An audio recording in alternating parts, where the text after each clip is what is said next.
Wait for it, and we're live. Hey, all you crazy sci-fi and fantasy fans. It's time for your daily dose of shenanigans over here at the Blasters and Blades podcast.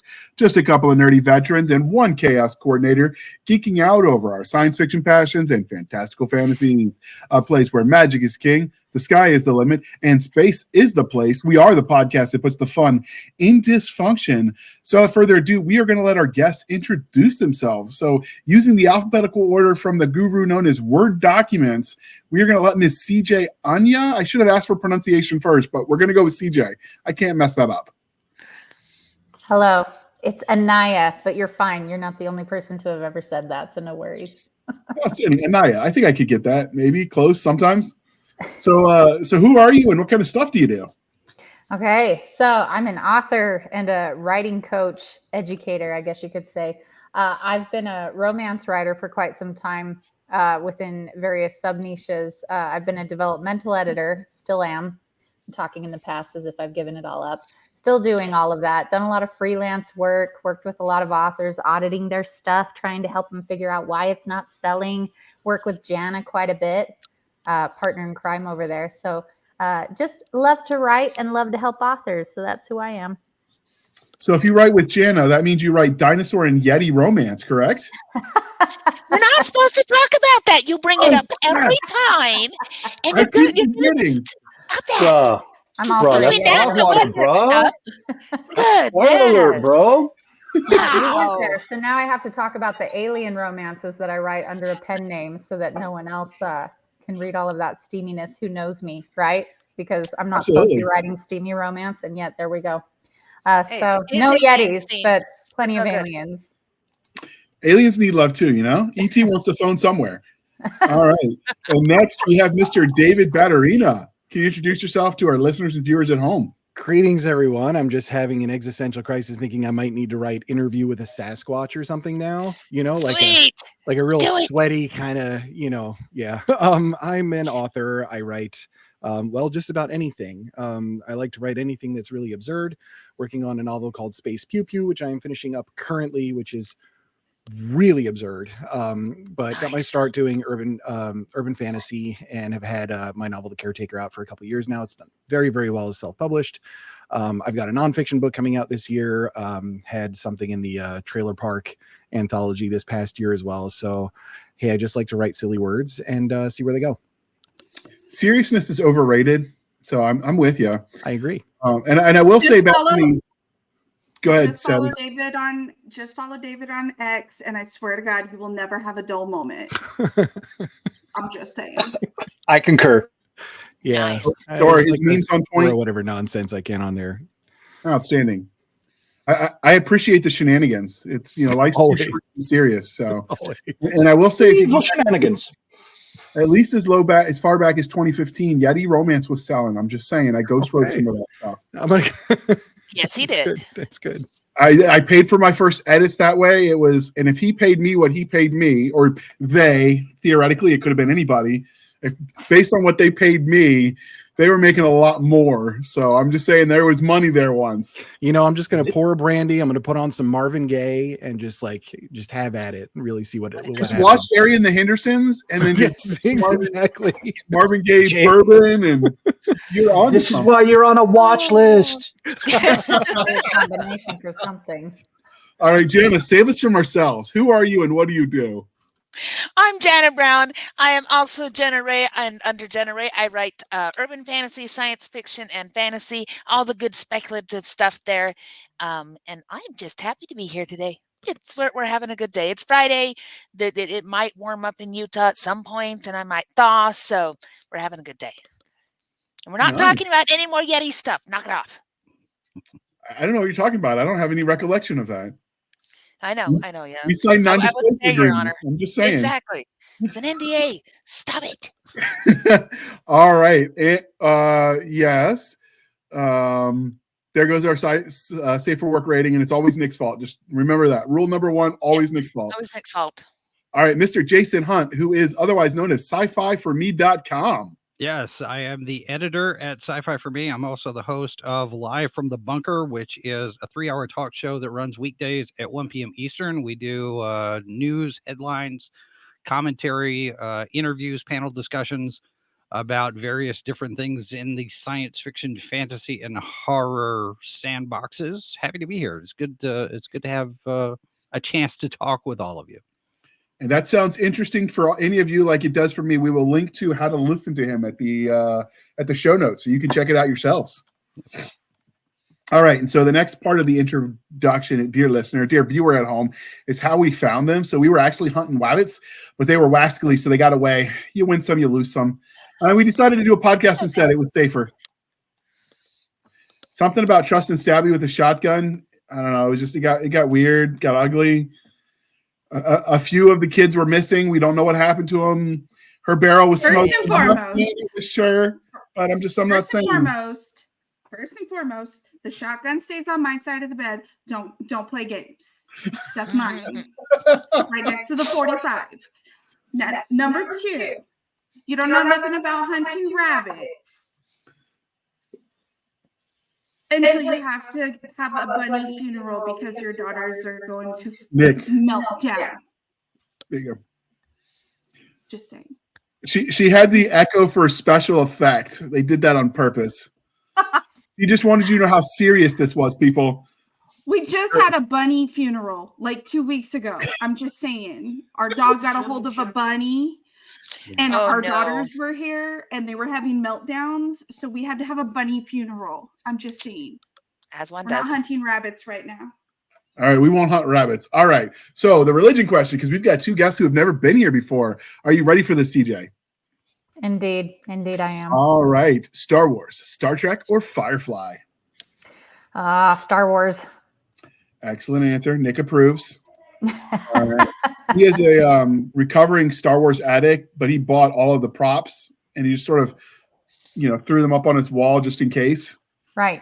I'm just As one saying if- addict does. Yes. Yeah, I mean, if the rebels come out around Earth, he's got uniforms to just go out and start the war. Yeah, I got 2 mannequins that I put a biker scout on one and the Mandalorian on the other. So, Just to cover his bases. Right. Well, yeah, because well done. I love Mandos and I love the biker scout. That's what. Oh yeah, right there. There they are. And the Falcon flying between them. That is awesome. Not that they're addicts or anything. I'm coming to visit, man. That's awesome. Oh yeah. Well, this is also the guest bedroom, so we'll put out it's a cot, but there's a mattress. Yeah, So, a good you place get to sleep. You get to sleep in all this nerddom. Outstanding. All right, and you, Mr. Jason Hunt, Star Wars, Star Trek, or Firefly? Well, I have a couple of the Graflex flashbulb handles that they use for the lightsabers, but I'm going to go with Star Trek. Okay, go on. It's Star Wars is space fantasy, and I enjoy it very well, a lot. Classic Star Wars, of course, but Star Trek to me is just a little bit more my speed, I think. It's almost as if they're 2 different genres. They are. I would consider Star Trek more sci-fi, sometimes hard sci-fi, and then Star Wars is definitely fantasy. It's just in space. Space samurais and wizards. I mean, that's cool. Yeah. Well, and Star Trek has always been the science fiction opera. It's the space opera, and Star Wars is the space fantasy. Mm-hmm. And that's reflected a little bit some in the themes that they have between the two as well. Okay. That's very good insight.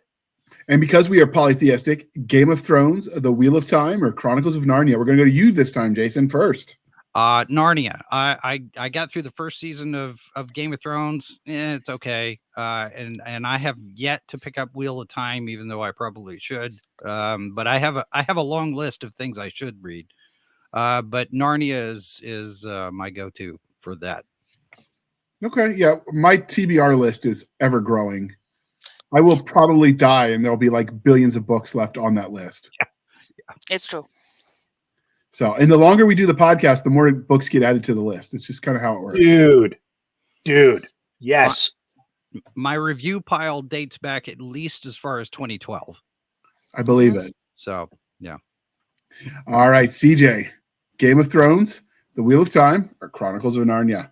I'm so torn because my grandma had me reading all of the Chronicles of Narnia and Wheel of Time. We were doing both for Nice. Good years. grandma. She gets a brownie.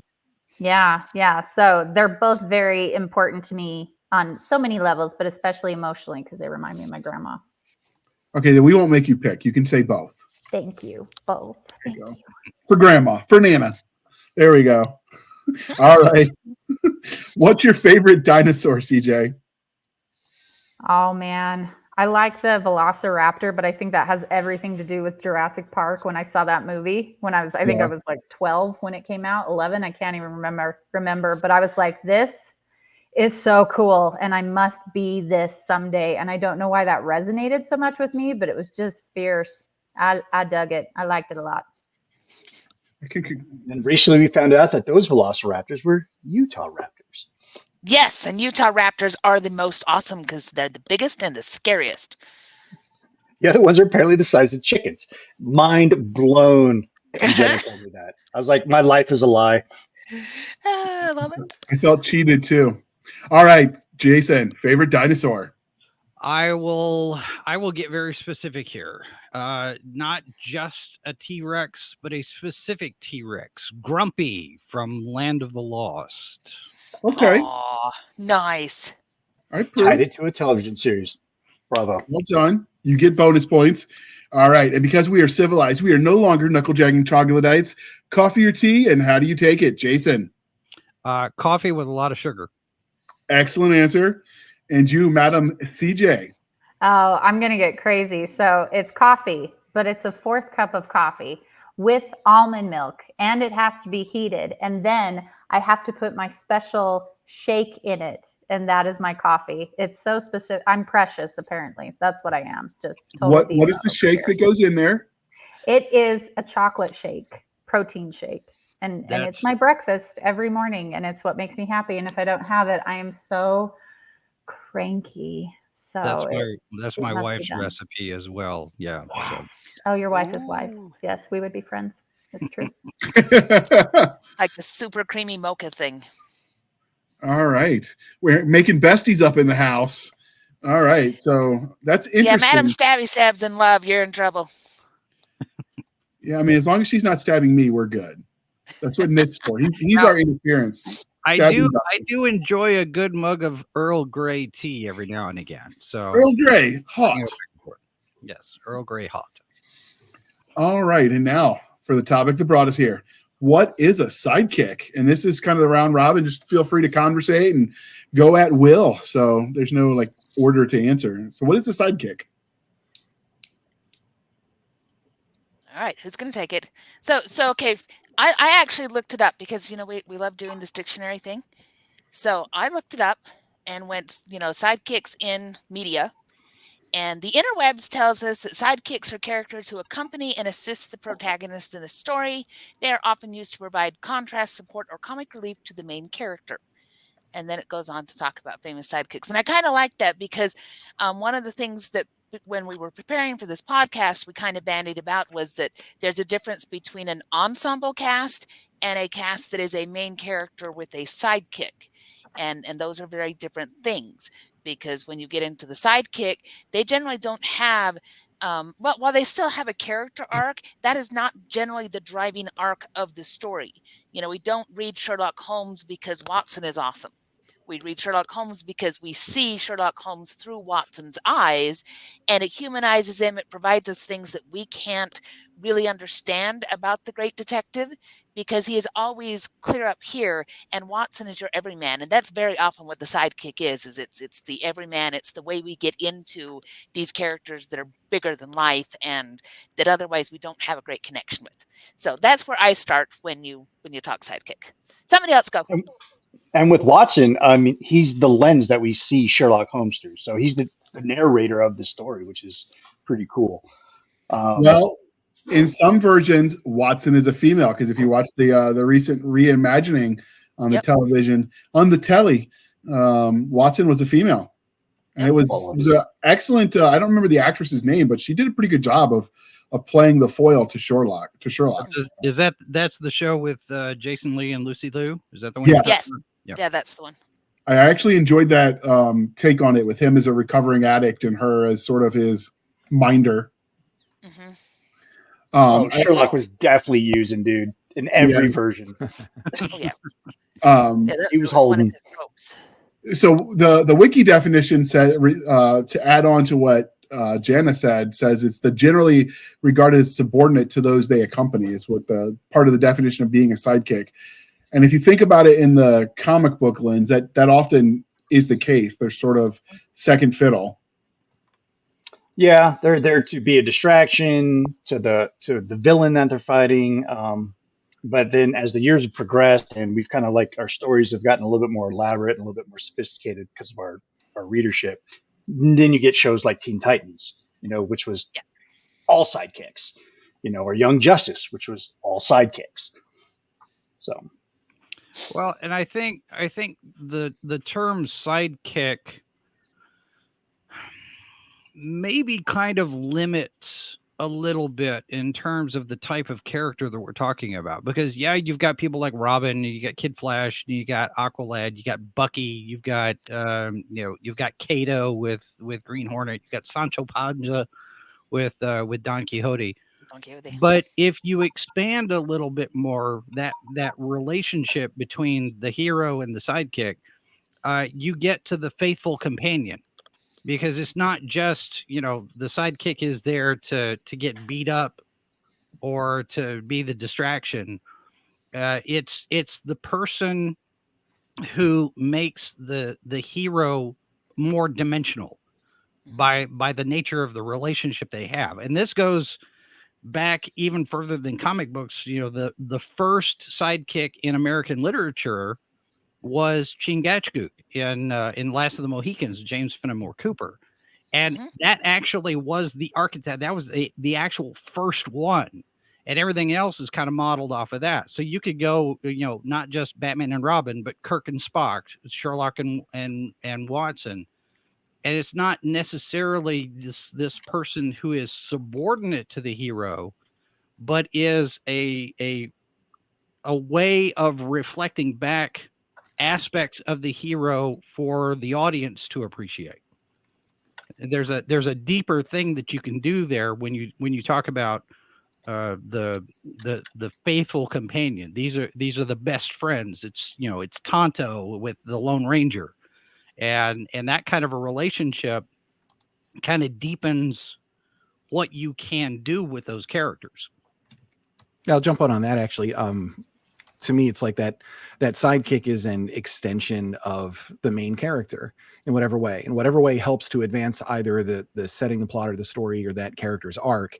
That's what they're doing. It's if your main character can't quite reach, so far, that sidekick is the one that actually makes it the other way. Or if you've got a main character of some kind that has that just has a lot of self-doubt, then that sidekick's job is to be that challenge, to bring them out, to allow that arc to complete. Nobody likes the perfect hero. It's just kind of boring. So with those flaws, you need that companion that's sort of in some cases, maybe really like kind of an antagonistic relationship as well, just to be a real good challenge for that character. I always think in terms of like, the movies and TV shows, but like I immediately go to stupid stuff. So I'm thinking, well, from Better Off Dead, Lane Meyer and Charles DeMar, right?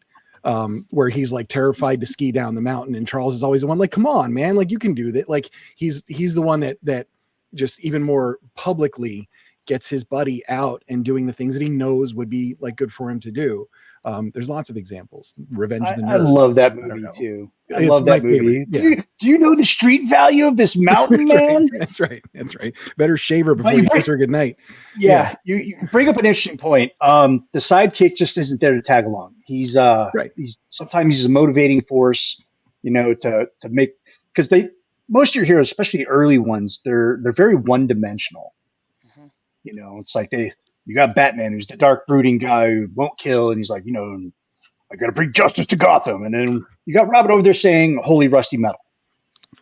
But I think they're not only the inspiration, but sometimes you'll see in all forms of media that sidekick is sometimes the voice of reason to the hero, because the hero's too close to the problem. And just the sidekick, which I don't like calling them sidekicks. I like calling them partners that they haven't discovered yet. Right. Because that's usually what they are. They're partners. Sidekick is just it's become a derogatory term. So yeah, they're usually the voice of reason. And a lot of times when I'm writing, like if I'm writing a main character and I've got that sort of, in Space PP that I'm writing right now, he's got an android as a quote unquote sidekick. But in this case, like I pretty much just have them running in reverse directions most of the time. Whenever my main character is trying to like get the handle on everything and calm it all down and everything else, it's the sidekick that's like, something's going drastically wrong, to challenge him to figure it out and so on and so forth. So I think running them as either as in some cases a foil or in some cases as that extension or that partner to get it done, but never just there for the sake of being there. There has to be some kind of a story or character purpose to them. Well, to Nick's point, with regard to Batman and Robin, in later years, especially, you go back and you look at something like, say, Death in the Family, or the introduction of Tim Drake as another Robin. And one of the points that was made there is the fact that Robin is there in order to make sure Batman exercises restraint. Because if Batman just lets himself go, who knows what kind of things could happen. And Robin is there to kind of moderate that extreme, I could really do some bad things here. And it does work for that psychological balance, as well as, this proxy for the audience. We're tagging along with the hero, just like Robin is. Oh, you're absolutely right. And then he took a crowbar to the face multiple times. Well, that was Jason Todd. Which is a problem. Yeah. So Jason Batman Todd without did, Robin, Batman without Robin's kind of like John Wick. Yeah. Right. Like there goes the town, Yeah. It's good. Yeah. Well, and you see Alfred that in the movies. Oh, good.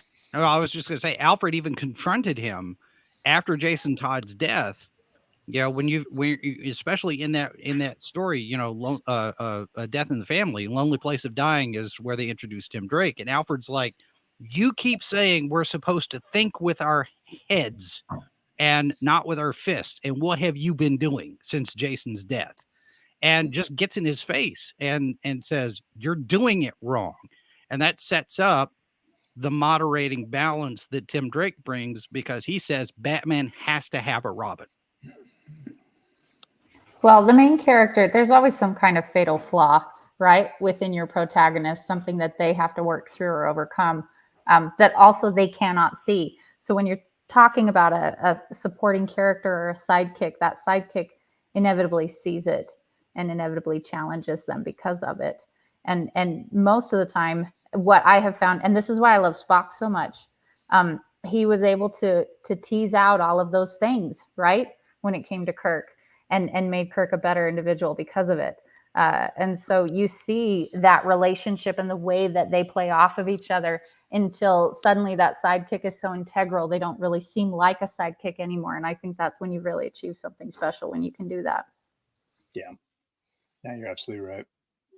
Well, I think in terms of Spock, you also have McCoy, and they're two sides of the same coin, and they reflect the two aspects of Kirk. Because Kirk is a very smart guy, but he's also the cowboy, and Spock brings the rational aspects, and McCoy brings the emotional aspects. And between the two of them arguing, Kirk gets to hear both sides of what is going on in his head, and he's able to make a decision based on that. And he doesn't have to argue with himself. That argument that's playing in his head is right here with his two best friends, and they serve to facilitate whatever that decision is that he's going to make. Yeah, that's one of the things that I noticed watching Trek with McCoy and Spock is that, like you said, he doesn't have to argue with himself. He doesn't have the angel and the devil on his shoulder where he's arguing. You have McCoy and you have Spock. Right. So they've always kind of served that purpose, even in the original series. I think that's a very valid point. I agree with it wholeheartedly. And that's one of the reasons why DeForest Kelley got elevated to a series regular in season 2, because his name's not in the credits in the first season, in the titles. after that, it is because the writers recognized we have 3 here, not just Kirk. We have these 3 guys, and they're the center of the show. Yeah. Even though it's still Kirk's journey, really, he's really our main character, and they are those. If you take Kirk out of it, what's your story? Who's your driving person? Yeah. And we Oh, don't I'd see be that bored because watching a series of Spock. yeah. I'd be And you bored to couldn't tears. make it go either way. So you need it. You need that main character with the sidekick. You need, you know, if you just tell Bucky, especially Bucky from the comic books, who was a kid, and there's no Captain America there, you don't have a story. And that's a lot of what happens with the sidekick, and why sidekicks will very often eventually branch off to be their own story. Because when Robin has reached the point that he's Nightwing, well, now he is a central character who needs sidekicks and versions of his own, versus now being the sidekick to Batman. He's no longer carrying Batman's story. Now he needs his own. And so we spin him off, and now we have something else. And then we end up replacing those sidekicks because we still need that role. But you really can see a character who kind of, ages out, per se, of the sidekick role, where they take on so much of their own that they become something new. Yeah. And that's kind of a fun thing to watch too, and to see how does that main character adjust when their sidekick has become something where they really have their very own story they want to go pursue. And, they went through a whole lot of Robins and a whole lot of versions of Batgirl and of different things because they always needed that. And same thing with Doctor Who. The companions very literally are all sidekicks, all of them. And either they've moved into a place in the story that they're ready to go, or the actors move on, or whatever. And the Doctor is the constant thing through all of his regenerations. He's the constant thing, and it's the companions that are continually that sidekick that gives us the view into why the Doctor works the way it does. Yeah, but he loved Rose the most. Oh yeah. Wow. That's a given. The argument there, the thing is with the Doctor, depending on how it's written, and you see this in classic Who a lot more than in the reboot, the companions also serve to remind us that the Doctor is alien. He may look human, but he's not. And you got this especially with Tom Baker's Doctor. He's like, I don't know why I bother with you silly humans. There was that contrast, especially with him and Sarah Jane, where he's basically, she's keeping him grounded. Yeah. And you remember, you like us. You're the good guy here, right? So the companions, serve as the audience proxy in terms of getting into the story and riding along for whatever happens. But they also give us the contrast to remind us that the Doctor is not a human. He's an alien, and he's going to do some things that we think are a little strange. Or the type of alien he is, because with Ramona, she was another Time Lord, but they came at things in a very different way. Yeah. And so that was also an interesting sidekick contrast, because you start to think, well, all Time Lords are like the Master, they're like the Doctor, they're like this, that, and the other. And then you see Ramona, and you're like, okay, wait, similar but not. And so it added depth to that entire background of what a Time Lord was. And so that was interesting. And loving them, there's so many different levels of it, because the very first Doctor, it was his granddaughter going around with him, and he loved her dearly, but it was a different kind of, it was that very much a family kind of thing. And while very often they call the companions family, sometimes that's that relationship, sometimes not. Sometimes it's a bestie, sometimes it's a great example to go through all of the years of Doctor Who history to see lots of different ways sidekicks can be used, and how that changes our relationship with that main driving force character. Yeah. So I agree with all of you guys. Like, you guys have me scribbling down show notes left and right over here. Woo! But I agree with all of you guys, but I think my favorite part of the whole protagonist and sidekick thing is that it works in so many different genres. You don't have to just be looking at Batman and Robin, or Doctor Who and the Companions, or Captain Kirk and Spock, but it goes beyond that. So you also have Sam and Frodo, You also have Maverick and Goose. You have Chucky and Tiffany if we're going into the horror side of things. I mean, talk to me, Goose. Like it's definitely, I love the fact that you don't have to keep it into one specific fandom. You can spread it out amongst all of them. It could be adventure, it could be horror, it could be all over, so there's so many ways to portray that same thing without keeping it to one fandom. Oh, the best friend is a very typical trope in romance. You always have the best friend that they're able to take ideas to, and often the bestie is the one that pulls out and says, "This is the problem with your romance. You're not talking to each other. Go talk to them." It's the best friend that's stands up and says, "If you decide that you really need to get rid of him, I have a shovel and 6 feet of ground back there, but you maybe might want to take chocolate and go do this." So Stabby's totally right. Just about any genre that you name, you can find a place where that sidekick shows up. Those secondary characters that are still really important. We're not yet to the tertiary shield, spear carriers, because we talk about Trek and they had a really great ensemble cast, but it was Kirk and the 2 sidekicks and then everybody else. Say the same thing in Star Wars, where you've got Luke and Leia and Han that work in that way, and then you have everybody else, and everybody else is interesting, and they fulfill specific roles and tropes in order to make the story work, but they're not the sidekicks in the same way that those closest bits are. And then sometimes you get true ensembles where nobody is Iron Man's sidekicks. Hey, Captain America is not his sidekick. He's his friend and sometimes his rival and other things. But in that ensemble, nobody's the sidekick. You've got 6 main characters. I just think we've matured as readers, and a lot of us as writers too, with the sidekick, because sidekicks have been around since medieval writing. It was usually the squire of the noble knight. That's your base. That's the origin of the sidekick right there.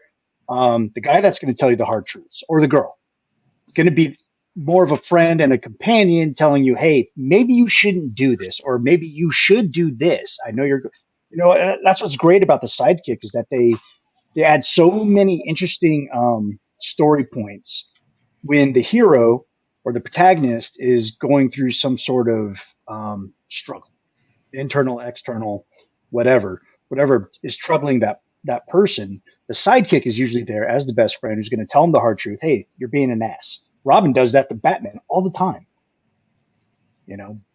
Bucky, not so much. Bucky was kind of a yes man. But and remember, sidekicks are important. If you're writing that best friend helps you bury scene, you bury the body vertically. Yep, straight down. Go on. Why? That's a different episode. I want to be buried face down, butt up, so everyone else can just follow the dots. That was information that I'm really happy you shared. Thank you. I wanted to know that. I wanted to. Most of the people I work with, I also want them to be my pallbearers so they can let me down one less time. Harsh, right. man. The other thing too, the other aspect of the sidekick is it serves as a contrast to the wizard mentor. So you have both sides of it. And I got to thinking about with Labyrinth, you look at the character of Hoggle, for example. Is he an advisor teacher for Sarah, or is he the sidekick that helps her get through the maze? And then I got to think, okay, well, that contrast there, your sidekick sometimes can be almost not necessarily the opposite, but serves a mirror function to the wizard mentor type, because you have one that kind of keeps them grounded, but you have the other one that's teaching them along the way for the hero's journey, and they both serve specific functions along the way. Okay. Well, on that brief pause in conversation, we're going to shamelessly shill for the woman this time and air that beautiful commercial, and then we'll jump right back to the discussion.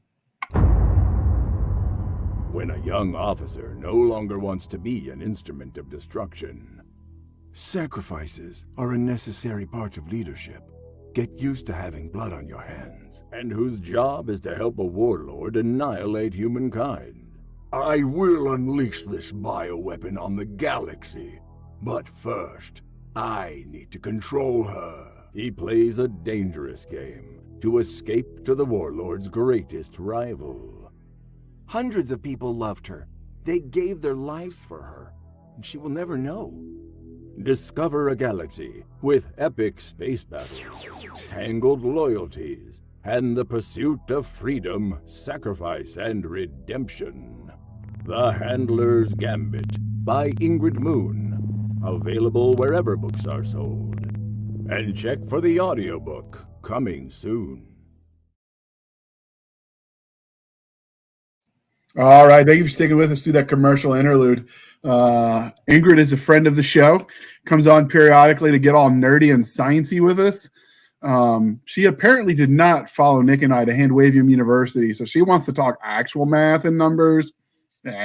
We ain't got time for that. I went to art school. What? No. All right. So I use Handwavium for a reason.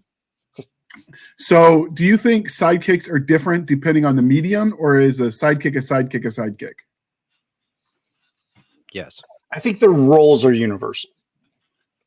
I think that's probably the only thing I can really say. The role of the sidekick or the partner or the companion or the trusted friend, it's universal in all media. Obviously there's differences, depending on what you're watching, but I have to say, and this is my personal opinion, send hate mail Stabby, I think the role of the sidekick is universal. Anyone else? I tend to agree. I think it's an archetype. Yeah. Almost. Yeah, but I'm really interested because I'm pursuing this just in a cozy mystery, paranormal cozy mystery setting. The sidekick who is the familiar, who can talk, the pet sidekicks. What roles do they play? And if they can talk, cool. But if they can't talk, then how is that? Would you consider them a sidekick? So that's something that I'm actually playing with. Are you like talking about like Sabrina's cat? Yeah, something. Yeah, like Salem. Very interesting. He was awesome. Very, plucky. If we want to go Galaxy Quest, to quote a great line, maybe they're the plucky comic relief. Comic relief. Yeah, what kind of role do they play? CJ, you can come back on anytime. You're hitting all the benchmarks here. An interesting one on that too is you remember the movie Castaway? Wilson was a volleyball, but he was for a major part of that movie the sidekick, and there's no speaking terms or anything like that. I mean, sure, you had some like expressive shots when he had a hair and the face, like the bloody face and all that. But it's still the same thing. Even though Tom Hanks in that movie is talking to himself the entire time, he was issuing thoughts back and forth with Wilson that he wasn't having internally as a dialogue. And those were amazing conversations that he had. Because he had something that was from the external world. It was like his only link to the external world that he was able to just pull in some of those kinds of things. And then sure, towards the end of the movie, it's like Wilson when he's like floating away and all that. And you're like, oh man, like, why am I feeling this way for a freaking volleyball? Dude, I got tears in my eyes. Yeah, I'm an adult male. Right? What the hell? Exactly. For volleyball. But it is like I'm like a dictionary picture of toxic masculinity based on my lifestyle. And there's Wilson floating away, and Tom Hanks is like, Wilson! I'm like, I'm getting a little tear, I'm getting a little choked up, I'm like, what the hell's wrong with me? Well, but you can make that same argument for in Supernatural, Baby the car. Oh, because Baby's a character. It becomes a character. And I think that's the line, is when does that object, because we see it all the time with artifacts, with intelligent swords, all that kind of stuff in fantasy, where they actually really become a character, even if they are a pet, an object, that kind of thing. And so as the main characters react with them, then also we get attached in the same way. And when something bad happens to the car, it's just like, no, you can't. Why? Don't smash the car. Well, I was like that. Anytime they keyed Kit in the series, I got mad. Well, when they blew up the Enterprise in Star Trek 3, I mean, the Enterprise is just as much a character as everybody else because she's been there the entire time, and it's that familiarity, and you take that away from the audience, and there's an emotional gut punch there, depending on how it's done. And there was an episode of Knight Rider when they went after him with a battle tank and pretty much destroyed Kit, and they had to completely rebuild him. You know, it's that kind of thing. It's like, is he going to come back? And what's going to happen after this? Mm-hmm. It's funny because I didn't understand a relationship between a sailor and his boat until I became a vessel commander for work, and this is my boat. You know, so when it breaks, I'm like, it becomes its own character, it has its own personality. Like I have 2 boats that I command. I can't give you the numbers, but because whatever, work stuff.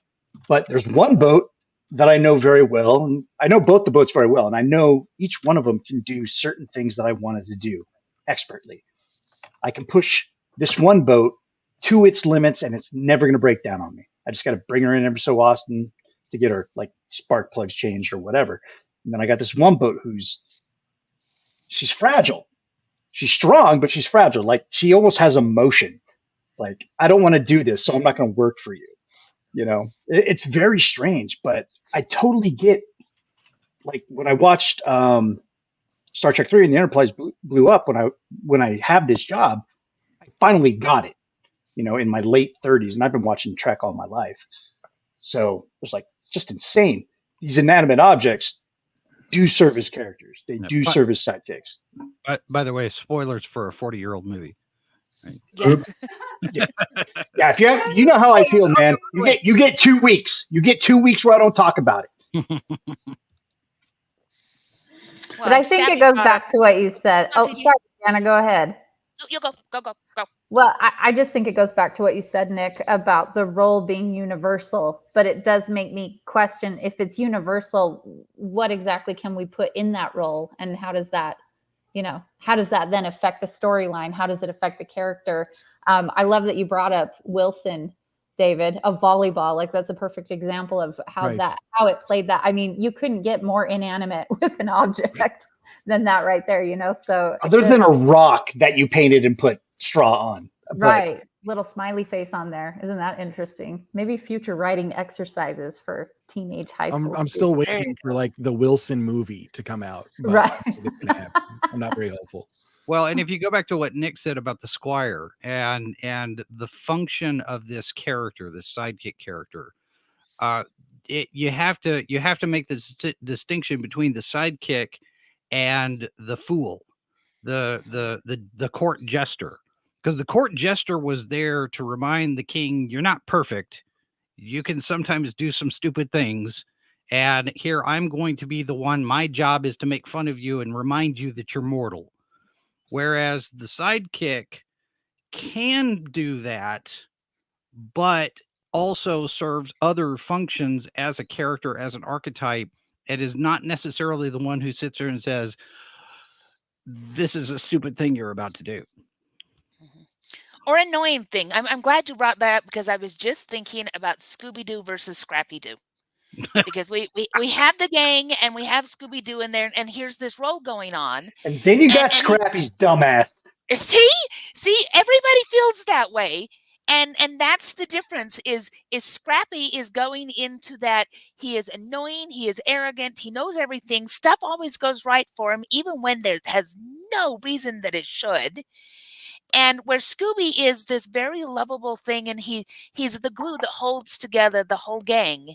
It is this amazing, lovable dog. When you bring in that next level, now we're out of sidekick, and you could argue whether, is Shaggy Scooby-Doo's sidekick or vice versa. They kind of exchange that Shaggy's role. the sidekick, man. But when Scrappy-Doo shows up, he's not a sidekick, he's an annoyance. And we all wanted to just boot him over the nearest fence. And so I think that's an interesting line as to where are they fulfilling that sidekick role, and then when do they become that court jester role? When do they become almost an antagonistic role where we no longer see them as the sidekick, even though they may tell us something about the main character and the journey? We don't want them there as a sidekick. We want to boot them over the wall.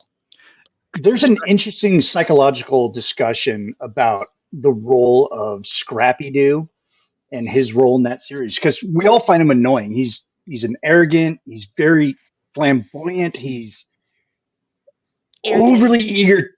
Yeah, but he is there. His purpose is to remind Scooby of his kind of like a lineage type thing. It's like, you are this big frickin' dog. You are supposed to have courage, and you're a damn stoner that just wants to eat, Dagwood sandwiches. Scooby snacks. So as annoying as Scrappy is, he's there to remind Scooby, who is the central character, and I will die on that hill. Shaggy's the sidekick. Like, oh man, it's like Jinx, man. Well, the thing is, that Scrappy might be there to perform that function, but Scrappy is cousin Oliver. Scrappy is our story is getting stale. We've got to introduce a new element, and he doesn't really fit a particular archetype other than to be, the annoying cousin, the interloper, the person who comes in order to maybe threaten the status quo.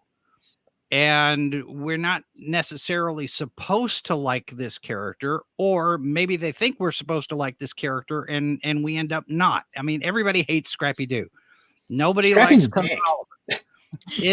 And sometimes that backfires on the people who are trying to tell the story. You have to do it in a very careful way in order to make it work, and sometimes you can miss the mark on that. I just remember going through school and college, and that was an assignment, was to watch all the Scrappy Doo episodes. It was a focus on that type of character, and all of us that were in class grew up watching that stuff. Oh, it was great. I got to watch Scooby Doo for like 12 hours. It was amazing, and then get college credit for it, So it was a psychology of film, and this particular portion was to watch Scrappy Doo and how he interacts and why we don't like him. We don't like him because he's confident. We don't like him because he's arrogant in his confidence, and he's so small. Like any one of those Scooby Doo villains could have just stepped on him and been like, "Yeah, no," So it was really interesting to study that stuff, and that's where I realized that was his role in that series, was to be the confidence, to remind Scooby Doo that he is a big dog. He has that courage inside him. If he takes a couple of times off from the bong hit, maybe not eat so many sandwiches, he could achieve these things. Which I'm curious if anyone has insight on this one, because I've got one of my tin toys here of an awesome sidekick, right? So Bender in Futurama only serves to amplify all of Fry's terrible ideas. Like that's pretty much his purpose, is just like the enabler. Oh yeah. I'm having a hard time thinking of another sidekick that is really just like the megaphone. For like whatever it is that you're going to do that's going to go really bad. Like this dude's going to make sure it goes really bad. That's me. That's you. Sidekick. It's perfect. Totally me. It's like, oh, that's a horrible idea. You should totally do that. I want to see how this plays out. I love Bender. Is that a sidekick though, or a best friend character? Yeah, that's interesting. I would say both. Yeah, a little bit of both. Sure. He doesn't challenge. It's kind of an ensemble cast too. Right. And he does go out on his own, like he has his own episodes and stuff like that. But for the most part, he is sort of that Fry enabler. He refers to him as his best friend. What did he say? He's like, you're the first best friend I've ever had, or something like that. Like he has some kind of a line that he says, other than bite my shiny metal, whatever. Yeah, I think when it comes to Bender, I'm sorry. Go ahead, Jason. No, go ahead. I think when it comes to Bender is that he serves the role in a unusual way of challenging the protagonist, which is Fry. It's Bender getting into dumb stuff where Fry has to react and save his friend. So he plays both roles. He plays sidekick and he plays damsel in distress at the same time. Similar kind of Rick and Morty sort of vibe. Like, oh my, yeah. Oh, I don't know, Rick. Like, gee, man, like maybe we shouldn't do it. Like, yeah, I don't care, Morty. Just shut your mouth. Oh, you are way too good at that. That's terrifying. Oh, these are my favorite shows. I love that we're doing this, because these were all the things I was thinking of when he said, "Hey, we're doing sidekicks." I'm like, so I got to restrain myself so everyone else can talk. So who's the sidekick between Marty and Doc? Or is one of them a sidekick? Marty. Doc was going to do it no matter what. Marty wound up being there for the adventure, for the ride, but Doc was going to do it anyway. But with Marty, he kind of he got put into that situation based on what Doc was doing. He stole the uranium from the Iranians. That's how he got into that situation, that and his close relationship with Doc Brown. So I don't know, man. Like, it's in the films, he's the protagonist for the most part, but he's also the sidekick at the same time. It's a really interesting study of where do we draw the line on that, and can those roles be reversed depending on the parts of the story? Well, let me throw this monkey wrench in. Doc is the mentor wizard. Mm-hmm. The sidekick is George McFly. Thank you. I was thinking that exact same thing. Yeah. That's interesting. Elaborate, please, Yeah. both of you. Well, because you're pushing, Marty pushes George into having more self-confidence. Mhm. Marty inspires George to do better, to be a better person, to take care of Lorraine. And George has this growth arc into a hero by the end of the first movie that he otherwise wouldn't have had if Marty hadn't been there. And Marty's life depends on it. Mhm. Yeah. That's And what's interesting. interesting I never about thought of that whole way. thing is the fact that it is time travel, and so it's that that really interesting relationship where everything hinges on what Marty does, playing out then, so that things can work out when he goes back to the future. But yeah, I was thinking the same thing, where George McFly is that interesting a sidekick, but in a way that helps Marty really recognize himself. And because before, when you think about where he came from and how he felt about his home life and his parents and their relationship, he was very disconnected from all of that. And then he goes back in time and reconnects in a way that changes that relationship and changes his parents' relationship, moving on to the end of that movie. So it is really interesting the way that plays out. Well, and when we get to number 3, now it's Doc's story. Because the whole Western thing and him falling in love, and now it's his story, and Marty is his sidekick trying to keep him from doing the thing that's going to mean that he dies. And Doc saying, no, this is, we're not messing around with this. That this is the way it's supposed to be. It's the way it's supposed to be, except not. So that's an interesting with what you were saying, Jason, with does that role sometimes shift? And I think sometimes, especially when you have that close relationship going on, it really can. So you end up with, sometimes it's the sidekick over here, and sometimes the other person is taking on that role and that part of the trope, depending on where we are in the story arc or the series arc. Definitely. I think it depends on the movie as to who you would really say the sidekick was, because each movie you kind of see the sidekick change to who is the main protagonist and who is the sidekick. But I wanted to circle back to what David said, because Nick went on his Bender rampage. I was holding up the postcard with the rays on it because I just got that with one of my orders, because we all know that Stabby is the horror queen over here. But I wanted to circle back about the sidekick being a microphone, because really, when it comes to Chucky and Tiffany, that's exactly what Tiffany winds up being. She is just as crazy as Chucky is. She brings him back to life, puts his soul back into the doll, and he winds up putting her into a doll as well. And they're just two dolls running around doing crazy stuff and going off on people. And she's just amplifying it every single time he does something crazy. She's like, we can do better than that. We can do better than that. And she's really being a microphone to his crazy. And in the first, and I said it in the side chat, in the first several movies of Child's Play, Chucky's by himself. It's him against the world. He doesn't care about the kids, the adults, the police. He don't care. And it takes Tiffany to kind of center him. Like, he's still crazy. He's still, offing people, but she centers him into more of a family role. So she is definitely the sidekick that comes in and becomes that microphone to push him to be bigger and badder. The enabler. So, exactly. Right. Exactly. When you said that, that's why I was like, oh, I got the perfect set right here staring me in the face. I think you could also make the argument that Han Solo kind of does that for Luke as well. He's the older brother. He's the I'm gonna smirk my way through this, but Luke sees how confident Han Solo is, how skilled he is, how much he's able to do just as a pilot, and he's good with a blaster and all of this, and he can work his way out of situations.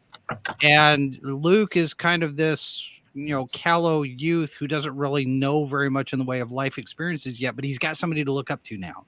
He's got a role model of sorts. Yes, Ben is telling him about the Force and trying to teach him wisdom, but dealing with life, how to get the girl, that's coming from the big brother. So, and Han Solo does that for a lot of characters, actually, if you really think about it, because he pushes Leia to be better, he pushes Chewie to be better, to do more. He even 3PO. He pushes 3PO. Just talk to the Falcon. So it's like he definitely is that big brother character to a lot of people. And like, I know you can be more than what you are right now. We can make you more, and he definitely pushes more.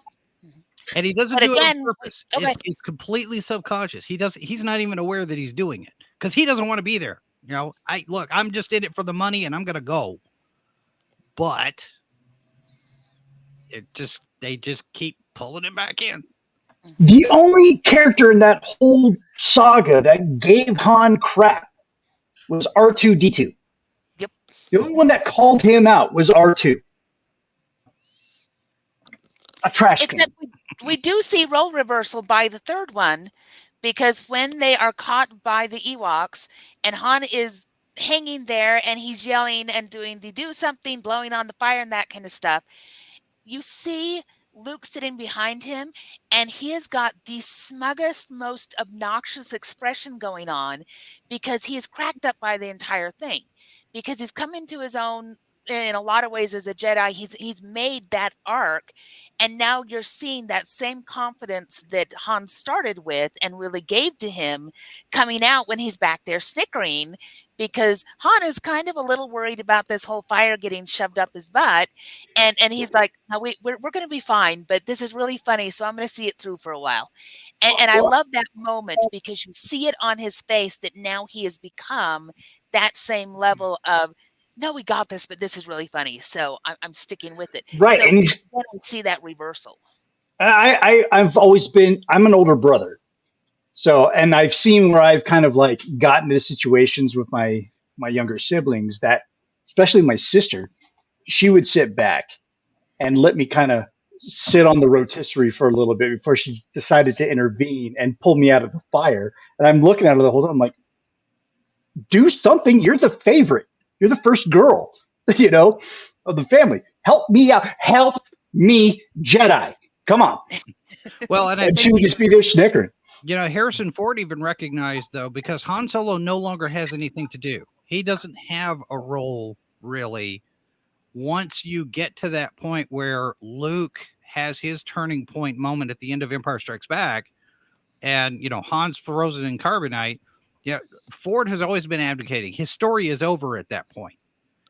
He doesn't really have any place to go, but he goes ahead and he joins the rebellion, and now he's General Solo, and he's got a little bit of an arc, but he hasn't changed that much past Bespin. Yeah, he's still the same guy. He's still the same guy, and so he doesn't really serve a purpose other than to be the love interest for Princess Leia at that point. He's no longer a role model for Luke, like you were pointing out. Luke's come into his own. He's self-confident. He's fully, in his head, I'm a Jedi. I've got this, and my purpose is to go and save my dad. And Han Solo really doesn't have anything to do at that point. I mean, Lando's off with the Falcon leading the charge in space. Han's kind of an also-ran at that point. Yeah, I mean, this because somebody told the rebellion about Lando's maneuver at the Battle of Tanab, but yeah. Oh, we'll talk this all day. I'm such a I love Star Wars. Well, let's move on from Star Wars. CJ had a question about the sidekick and the buddy cop trope. So, do you think that one cop stays the sidekick, or do they go back and forth?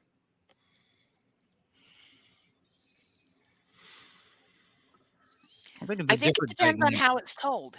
Go ahead, Jason. No, go ahead, Jenny. You started.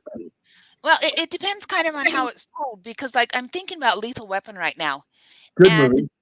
the Danny Glover character kind of always stays the sidekick through that, because it's so much focused on that who we're seeing it through. We're seeing it through Mel Gibson. And so we see that focus there. And I can't remember it really ever shifting to where he's the sidekick, even though it's definitely a buddy cop movie. But then you think, there are others where, staying with really the cop thing, the Brooklyn Nine-Nine. And in that one, you do get that sidekick role goes back and forth as to who's playing off of whom. So it really depends on the writing as to, are we focusing through the one character as this is our main character, or are we balancing them out and saying they both have equal importance, in which case different parts of the show, different episodes, if it's an arc kind of thing, means that you're going to go back and forth between the two of them. I know why you would go there, Jenna. You and CJ have an affinity for Lethal Weapon. Danny Glover's partner would rather be known as the dirty cop who was taking a kickback than that his wife wrote steamy romance.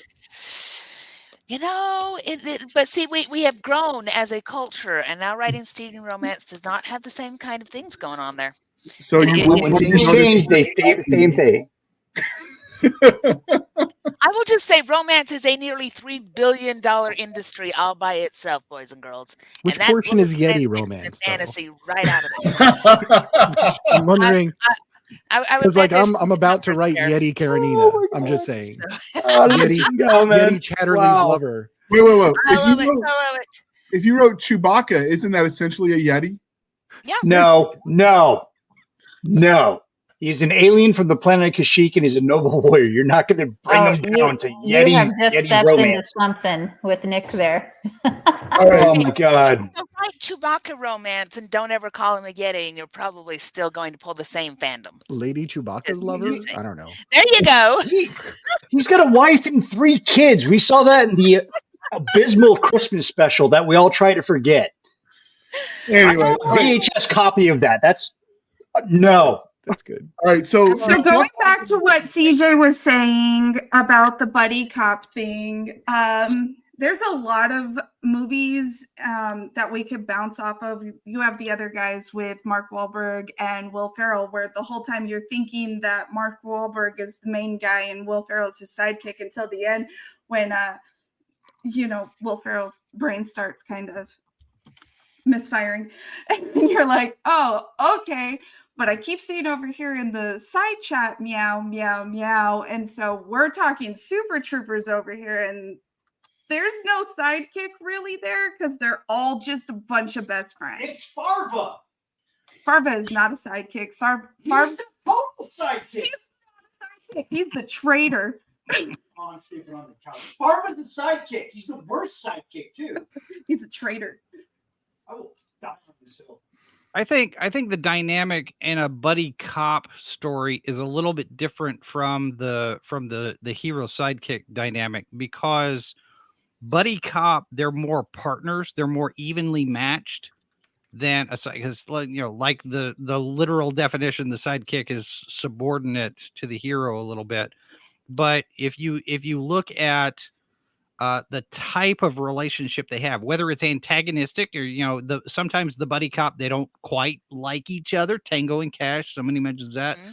You've got Lethal Weapon. They don't really care for each other in the beginning of that relationship. Rush Hour with Jackie Chan and Chris Rock. Those kick me. Beverly Hills Cop.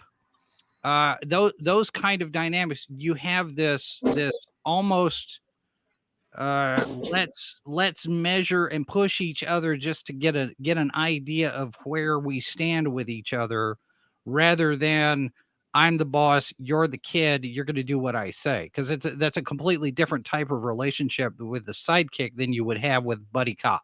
Yeah, they want the same goal, but there's a tug of war along the way. Yeah. And you could have a dominance in that relationship as far as who's in charge, who gets to make the decisions, but they're more equally matched than you would get with a sidekick. Right.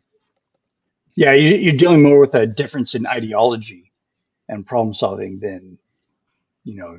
superior versus subordinate. So I mentioned Right, it before absolutely. in the chat. What do you guys think about Seven? Morgan Freeman and Brad Pitt. Would you call that sidekick material, or would you call that buddy cop, like equal partner? Because they definitely play off of each other throughout the entire movie. It's buddy cop. Buddy cop. Yeah, it's buddy cop, but I also think it's mentor, and right, for sure. you have the older experienced cop that's bringing in Brad Pitt's character, but also Morgan Freeman's character is developing, and I think that's probably a very important thing that we haven't really discussed is the importance to the sidekick or the buddy and how they develop the main character and help them view things outside their wheelhouse, and we see it quite a bit in a lot of things. Um, the other guys, Indiana Jones and the Temple of Doom, Short Round. Yeah.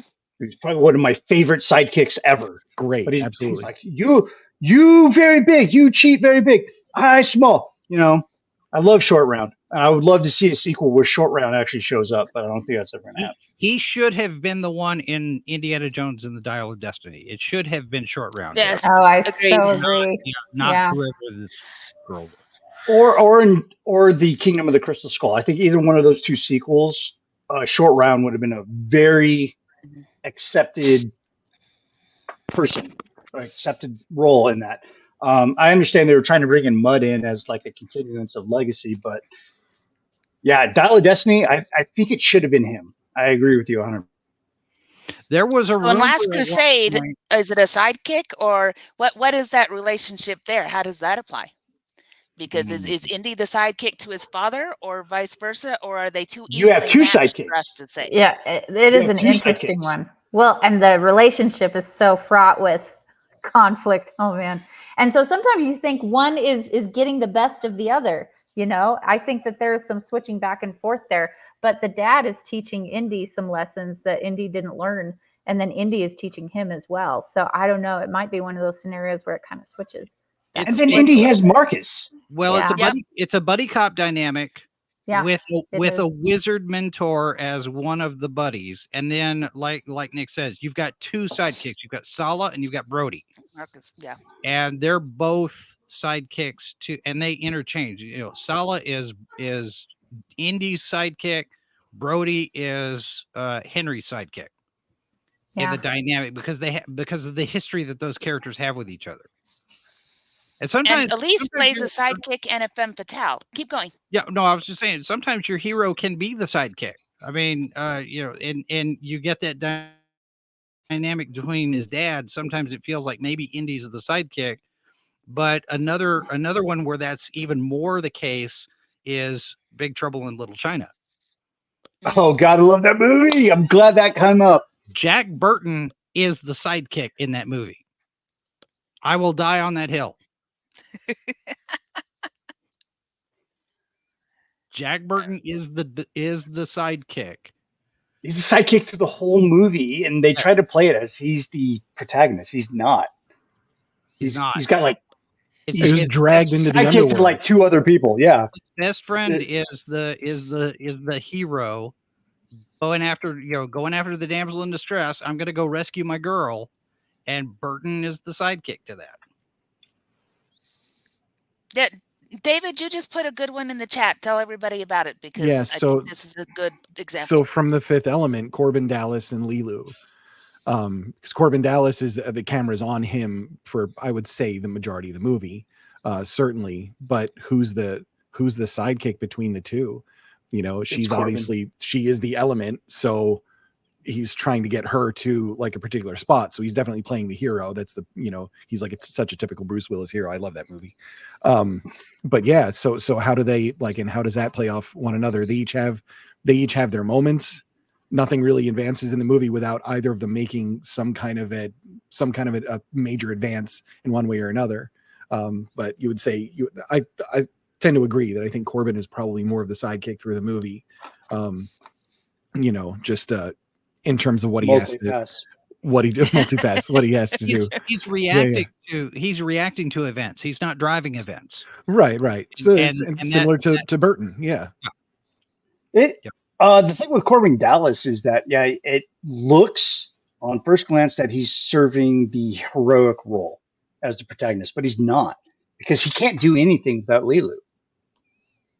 She's what advanced the plot. And I don't know. It's kind of weird. It's like, I don't want to call him a sidekick, but it's definitely a partnership. In the very beginning, when she hits the cab and the whole thing, and then he's on the phone to his boss, and he's like, "Man, I had this fare today," and in that, there's just a brief moment where you can see him talking about her in this really dreamy kind of state, and he's in this tiny little apartment, and he's by himself, and he's alone, and he's failing and messing up and all these kinds of things. So his arc is trying to find that true love. Like, he wants that special thing, just has no idea where to go. He's aimless or where to get it or anything like that, and just like a really bizarre world. And she just happens to be the one that drags him into that to get him to feel those. So definitely, she plays off of that is his major arc and his goal really through the movie. It's not just, I'm here to support her. He wants to be with her at the end of it all, Right. And they start supporting each other too throughout the movie. And for sure, like one of those movies that I connect with now later on is because that's how I feel about Stabby. I was like, how we began. Oh, come on, man. And to even continue it on sci-fi, if you look at something like The Matrix, is it Neo or Trinity? Like, who's the story about, really? Yeah. Well, I mean, I guess you have to take a look at whose lens we're kind of looking at this story through. And with The Matrix, I would have to say we're looking at it through Trinity's lens. That's the first character that we're introduced to in that series. So it establishes right off the bat that this is the narrator. She's retelling how she met the one and the prophecy and how all those events went along until you get to number 4, where it just falls apart and it's a shitty film. But but the original trilogy, it's through Trinity's lens. Fell apart before 4. Let's be honest, it fell apart before 4. Like halfway through 2. Resurrections does such an interesting thing, though, with the commentary, whether it was intended or not by Wachowski.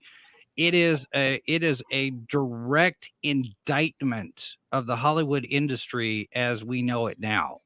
And whether it was meant to be or not, you look at all of the stuff that's in Resurrections, and it pillories everything that we hate about Hollywood right now. The remake after remake after remake after reboot and the video game and the merchandise. God, I hate reboots so much. All of that, and it does it so well, and it does it in a way that's interesting to watch. And you're thinking, are they saying something about the industry that they're in? Is this a commentary about what they're having to deal with that we can never?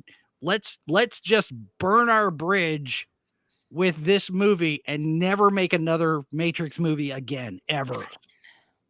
That's what that one feels like to me.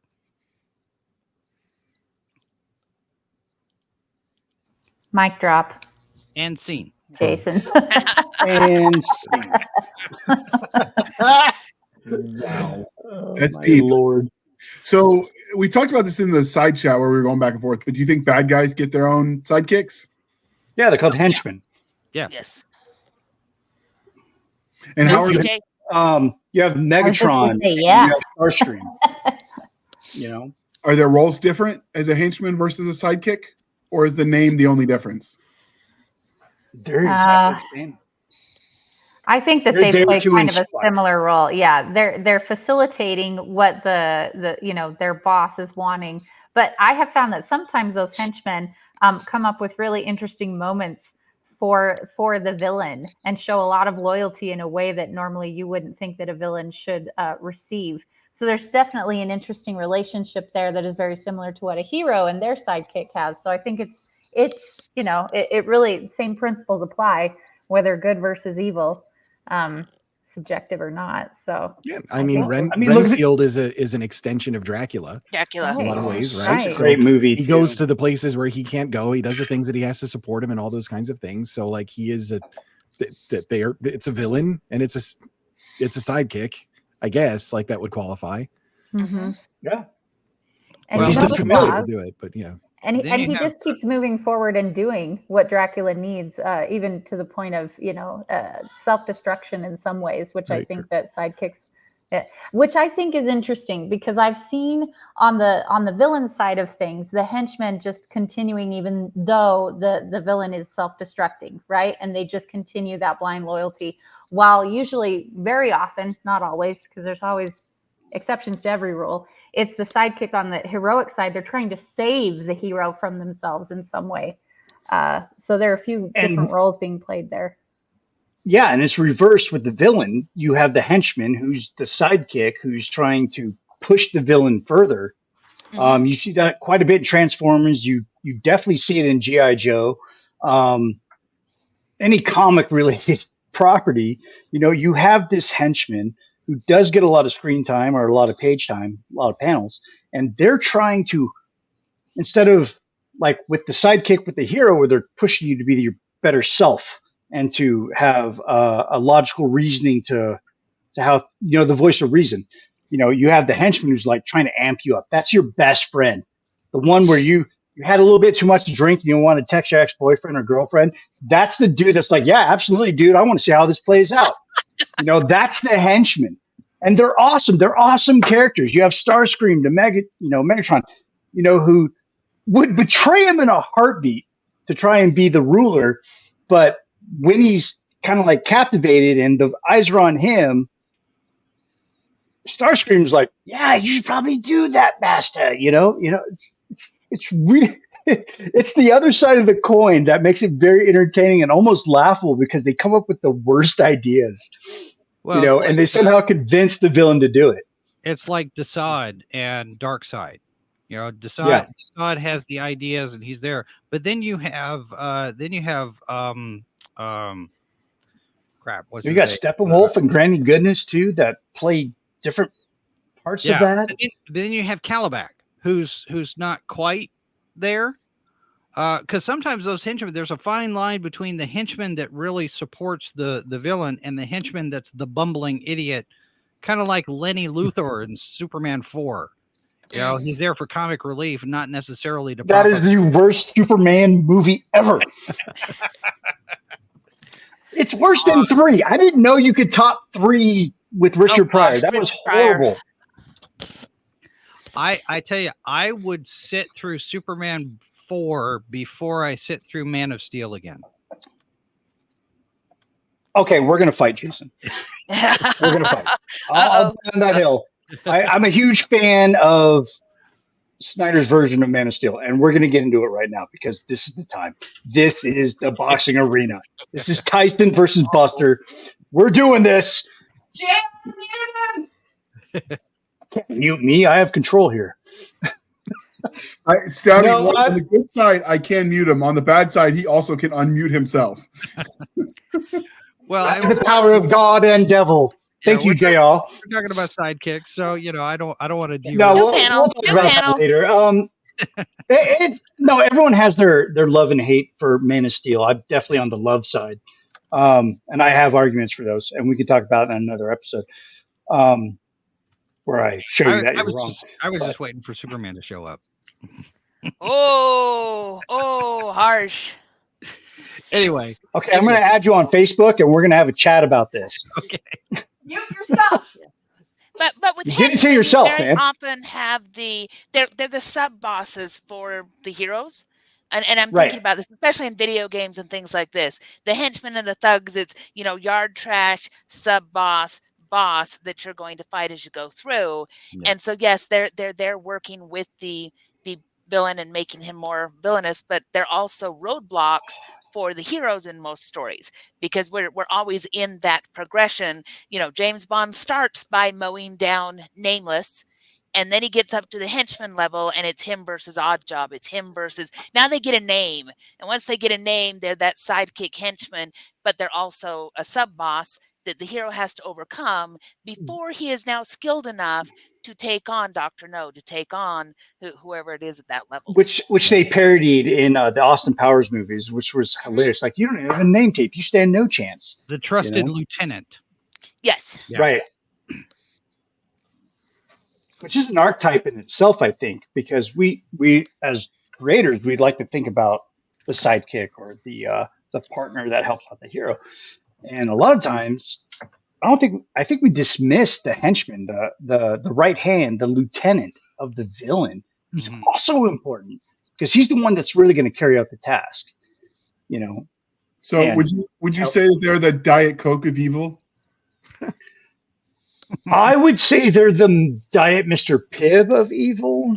Yes. They didn't even get their degree. They don't get the brand name. So Yeah. they're You're the sugar-free, Diet Dr. all Thunder fizz. of evil. Oh, that hurts. That hurts. Just stay away from my Dr. Pepper. Thanks. Yes. All right. So yeah, Spaceballs, CJ is in the side chat. Spaceballs is one that we want to do an episode about. Every one of the episodes we do ends up like spawning 12 more that we want to do. So at this point we have Which are fun as shit, man. I don't know why you're complaining. It gives us content. No, I'm not complaining, but we have more ideas than there are hours in the day. Of course. I don't need to sleep. I must be the worst chaos coordinator because I cannot coordinate this chaos if my life depended on it. You coordinate shit. It's called an Excel spreadsheet. Yeah, it works magic. Well, that's why I do all the booking. She just feeds him and keeps him happy, so he doesn't, call people. Apparently, so okay, so we talked sidekicking too, because like Archie in the Nero Wolf books, he's not only our person that we see the lens through, but he is also the one that is always getting ingredients for the food, and those books make me hungry because it's a beautiful thing in Nero Wolf. I love food. So we've been going for an hour and a half, and if we want more, we're going to have to do future episodes. But in the meantime, we're going to ask everyone who their favorite sidekick is. And we're going to start with CJ because I see her eagerly looking along. Okay, this is very, very difficult for me. I'm really glad that we mentioned Spaceballs because I love that. I'm also glad that I mentioned Galaxy Quest. I'm going to go back to Galaxy Quest, even though there wasn't really a clear, huge sidekick. It was more of an ensemble thing. But I will never forget Guy. I will never forget the. The plucky comic relief. I just always think of that whenever, even though he wasn't a true sidekick and it is an ensemble cast, for me, Galaxy Quest has always been that thing that has pushed it along for me. When it comes to writing any kind of sidekick, I always base it off of that dude and then grow it from there for some reason. And I know that Guy's is a amazing thing, but I just always from a very young age. Oh, Rockwell nailed it. He nailed it so perfectly in that movie. Yeah. He almost created his own archetype. Yeah. Right? Like the true plucky relief. And you can't even call it sidekick. It's like it has to be plucky relief. It really he was just like new title. so you gotta get off this planet unaware. before those things kill Guy. Yeah, everything about it was perfect. He pulls everybody else into that his own neurosis when they're like, no, someone's gonna kill Guy because he's obviously that person. Well, he's the most vulnerable person in that movie. Yeah, you could make a short story out of it. The red shirt who didn't die. There you go. Oh, I like wasn't that the mechanic, the Scottish mechanic? He was a red shirt for a while. He didn't die before they changed the colors up. Well, his Scotty still wore red. Scotty was always in engineering red. All right, so Jason, favorite sidekick. It's hard to pin down one in particular. I'm going to go ahead and go with Robin because he's the one that everybody kind of goes to as the example for all of the others. He's the model for all of the other sidekicks in the DC universe because of that relationship that he's got with Batman. Not just whether it's Dick Grayson or Jason Todd or Tim Drake. He's the moderation element for Batman's extremism, and I think that's an important relationship to have when you're talking hero sidekick. Okay, Jana. I am going to go back to Dr. Watson because that was, I think, the first time that I really cognitively went, this is what a sidekick is and how interesting it is, was when I first started reading Sherlock Holmes way, way, way back when Moses was a baby. But Dr. Watson's probably my first and my favorite. Okay. All right. Stabby stab. Talk to me, Goose. Too soon. Too soon. Always too soon. I just realized I've accidentally been paying for Prime because I thought I'd canceled it at Christmas. And now I'm going to get to watch Maverick finally because it's been a hot minute. Oh, you haven't seen Maverick yet? I have not. I haven't either. There's another episode. It's an excellent movie. It's an excellent movie. New hope with new fighters. Oh my God! Make sure you have your tissues.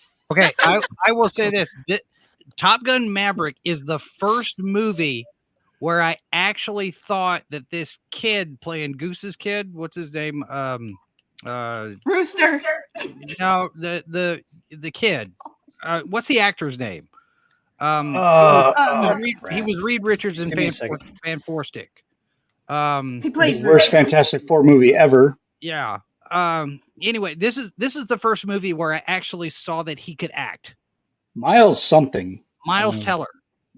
Miles There you Teller. go. Oh, Miles Up Teller, until yeah. that point, I'm looking at this kid. I'm thinking, this kid, I don't want to see anything that's in here. And when I heard that he was going to be playing Goose's son, I had concerns. Mm-hmm. But I see this movie and I see what he did. I thought, oh, okay, yeah, he can act. But that's the first time anything that I've ever seen him in where I could appreciate the work that he was doing. I don't really like Teller as an actor. Okay. He's done some good stuff. It depends on what you're seeing. I thought Whiplash was excellent. They also brought back Whiplash was Iceman really good. too. Yeah, and that was sad. Why was that sad? No. No spoilers. That's such a huge spoiler. Go watch it, and we'll do an episode on why Maverick is such a great movie. Because it Do a does modern retro review on Maverick. Yes, because narratively it's fascinating, especially when you put it up against Top Gun. But everybody has to have seen it because spoilers abound. There's no way not to be phenomenally spoiled. But it is a fascinating movie that was written so well, particularly coming from the earlier property. And very few follow-ups like that have ever done it this way and had it work. I'll definitely spoil this for you, JR. The whole mission and plot is the trench run on the Death Star. Yeah. Nice. Yeah, kind of. But you All put right. the plane upside down at the end. Whee! Woo! David, favorite sidekick? This is really hard. So I my original thought is I'm my own best friend, right? It's Barf from Spaceballs. And so because I'm like, just the absurdity of the movie as a whole is just something that's near and dear to my heart. I've seen it like forever, but I love all the absurd movies. So I could say the same thing about like Airplane or whatever else. But then I was thinking, like, because I'm rewatching it now, the original series of The Last Airbender. And the relationship, and I'm going to go on the quote unquote like evil side, at least for the first season, but the arcs, the relationship and the interactions between Zuko and his uncle. And if you would call Zuko a main character, Iroh is the best character ever. Uncle Iroh would be his sidekick through it because Zuko's growth is the major arc almost through the entire series, really. But in the first season, the way he's just very patient and relaxed and kind of goofy about it. And then as it goes on, it starts to change into this thing where he is really challenging those seeds of doubt that Zuko's had the entire time. And just the way that blossoms and blooms and turns Zuko into what he is like, it's magnificent writing, start to finish. Like for me, I can't think of a more perfect pairing between two. Apparently, I need to put Last Airbender on the list because I watched the live action one. I know it gets a lot of hate, but I enjoyed the first season. And I like the way they took Uncle Iroh's character and they kept it the same, but they made it more serious because it was a serious show instead. Right. It's just a well-written character. So I'm with you. All right. What about you, Nick? I'm going to have to go with Bucky. I think Bucky is a really interesting character, especially from his where he was first brought in to where he became as the Winter Soldier, and where he was an equal rival to Cap, and some ways surpassed him because he didn't have those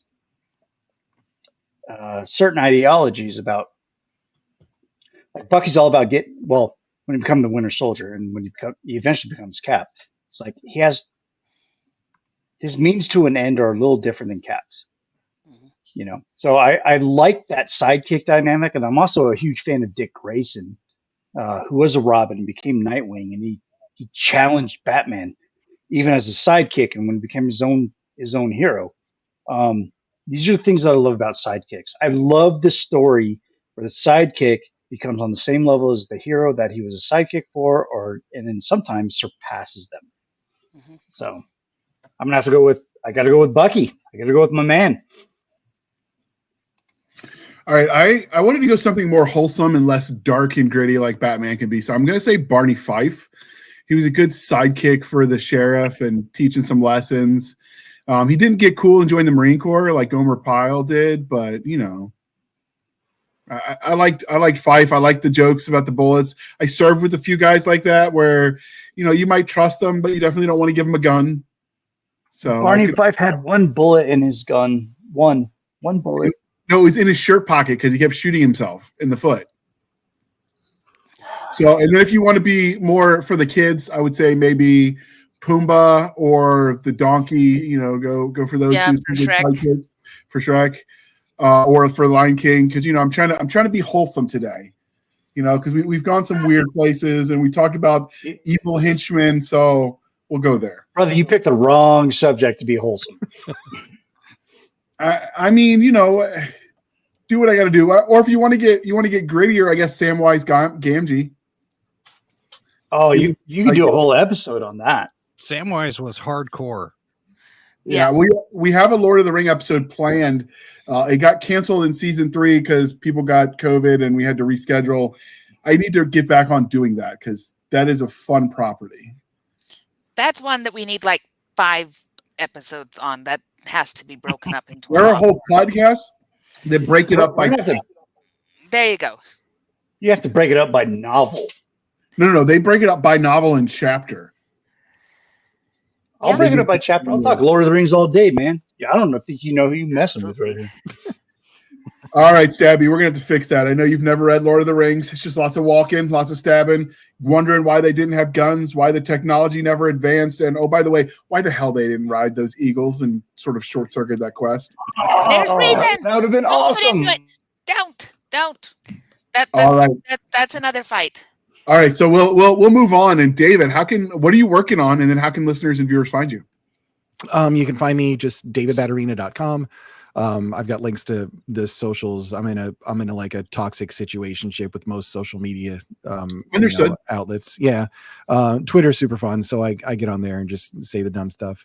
So you can find me on any of those. And what I'm working on right now, I've got multiple projects that are wrapped up and just kind of waiting for publication. So I've got a nonfiction book coming out called Joy Jitsu. It's the art of bringing more joy into your life. That was a super fun project. And but the one that I'm working on right now is Space Pew Pew, wrapping it up, and then I've got to go through my round of edits and all that kind of stuff. And that one's looking to get out here this year. It is inspired by these kinds of movies: Spaceballs, Galaxy Quest, Red Dwarf, Ice Pirates, that kind of style. It's absolutely absurd, and I'm loving every minute of writing it. Because of that. So that one's coming out this year, and Caretaker is out. And actually I'm going to be releasing that this year with an additional 5 chapters on it. So like I threw another 12 to 15,000 words on it to continue that on. So got a little bit of everything going on. Okay. Jana, what are your mini personalities working on, and how can they find you? You can find me over at opalkingdompress.com, or I'm on all of the socials under either Janet S. Brown or Jenna Ray or Jathan Asher or things we don't talk about. What we're working on now, by the time that this goes out, my fantasy trilogy will be complete and will be out, which makes me very, very happy. And so now I'm going back to spaceships. I have a military sci-fi that I am working together. That's right. Don't talk. So one military sci-fi, and then there might be a billionaire romance that's also happening. So away we go. All right, CJ, what are you working on, and how can listeners and viewers find you? All right. Well, you can find me on authorcjanaya.com. I'm not much on social media, even though I'm constantly telling authors they should be. That was a do as I say, not as I do scenario. And you can also find me with Plotter. I'm actually doing a lot of educational material, working on the team with Plotter. And then as far as just writing goes, right now I'm working on a paranormal cozy mystery series. And then Jana and I mess around with market research for fiction, and we help a lot of authors figure all of that out. So CJ's my sidekick. Just I am. I know all about the CJ is totally sidekicks. my sidekick. Oh man, I eat that role Ride up or big die, time. man. All right, so if you write cozy mysteries, Angela Lansbury, was she the serial killer everyone thinks she was? I've never heard that, but I am intrigued. She goes to the small town, suddenly murders Spike, and she's around all of them. I'm just saying. She is. Oh, I'm looking at her in a whole new way. And she was so nice. Such a nice lady. Always the nice ones. Always the nice ones. One you never expect. It's terrifying. All right, what about you? What about you, Jason? Where can they find you? And are you working on anything on your own for writing and publication? Well, not exactly as far as writing goes. I spend a lot of my time prepping the podcast. We've got sci-fi4me.com. That's with the number 4, and that's where we post a lot of movie and book reviews, mostly these days. And then our one show that's currently in production, Live from the Bunker. It's Monday through Friday at 1 p.m. Eastern. It's a 3-hour show. The first hour is usually headlines and commentary. The second hour is an interview or a panel discussion. And then we open up the phone lines for the third hour and people can call in. And we broadcast on YouTube, Odyssey, and Rumble. We've also got a Twitch and Kick channels, and we're on, we don't do very much over there. And then we're on way too many social media platforms, pretty much all of them. Not TikTok. We're not on TikTok. We're not on Snapchat. We're not on Truth. What about BitChute? We do on we do have an account on BitChute, but I don't use it because we're on Odyssey. This is and that seems to work a little bit better because BitChute ran into problems with the money side, with the revenue side of things because of everything that happened in the pandemic. And so we've never gotten back there. But yeah, way too many social media channels. Mine's MeWe, Gab, Locals, and our Locals is tied into Rumble and Twitter and Pinterest. And Pinterest is all cosplay, by the way. If there are cosplayers watching or listening, we have all cosplay on our Pinterest boards. So you got a lot of them that I thought were dead at this point. So are you on MySpace as well? I think I personally have a MySpace account still for the romantic comedy movie that I made, but other than that, no. Because Tom was my first friend online. Tom was everybody's first friend, and Tom got out when it was smart to get out. Nobody's heard from him again. I'm not saying he was murdered. I'm not saying it either. I'm just saying. Tom is sitting on a beach somewhere watching everything else implode and laughing all the time. Next, coming from CJ Anya's Murder Mystery. That's right. What happens to Tom? Tom's buried vertically in the backyard. Vertically, apparently, it's important. Straight down. All right. And this is the part of the interview, dear listener, dear viewer at home, where I remind you to please be kind and speak your mind on the reviewing platforms. Your reviews help the right readers find the right books. So do your part. And if you don't review it, an angel gets its wings clipped, and you don't want to do that, do you? No, you don't. Harsh. That would be rude. So I clip the wings. And he likes it. He laughs maniacally because he is the henchman to Stabby's murder hobo. You can find us on our link tree at linktr.ee, linktree/Blasters and Blades podcast. Again, linktree/Blasters and Blades podcast, where we link to all the things, the bit shoots, the rumbles, the YouTubes, the Twitters, the emails, Blasters and Blades podcast at gmail.com for professional purposes only, people. You can find us on our Facebook group and Facebook page. And for all the unprofessional purposes, you can follow Madam Stabby Stab at our Instagram, Twitter, or email. And if you send her hate mail, she will make you cry, but it will be enjoyable for the rest of us. So please do.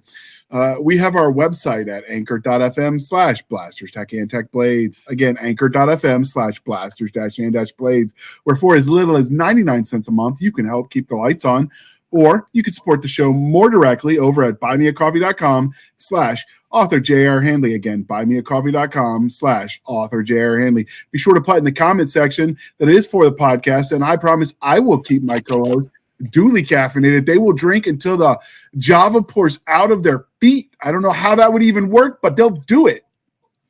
All right. And speaking of Java, Stabby, I'm going to ask you. I know you're thinking the weirdness, but what coffee brand coffee have you been on this week? It is called, oh man.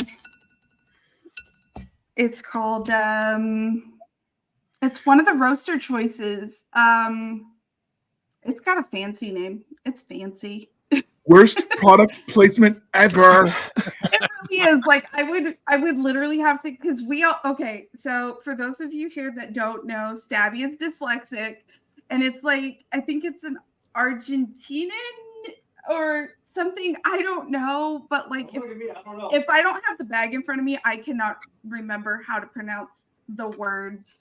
So, but it's one of the roaster's choice. I did an order. They sent me a free bag. After you order so much from them, they start sending you free stuff, and it's really cool. So it's the free bag, and it's delicious.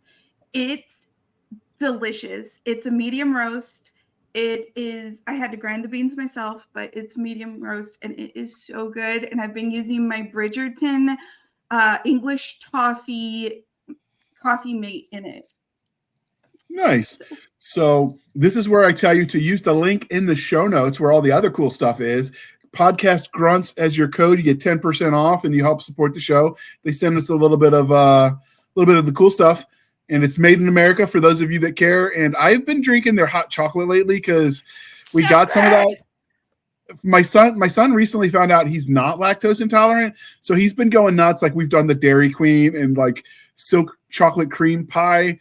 And then he ran around in circles, like rubbing his belly, talking about he fell in love and could he have it for breakfast too? 15-year-old finding all the dairy goodness has been enjoyable for me to watch.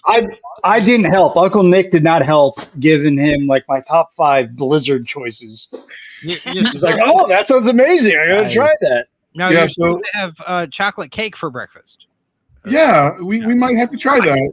Chocolate cake. I mean, you can do that as an adult. Nobody told us that when we were kids. You can just have has eggs and milk and wheat. It's that's all good for you, right?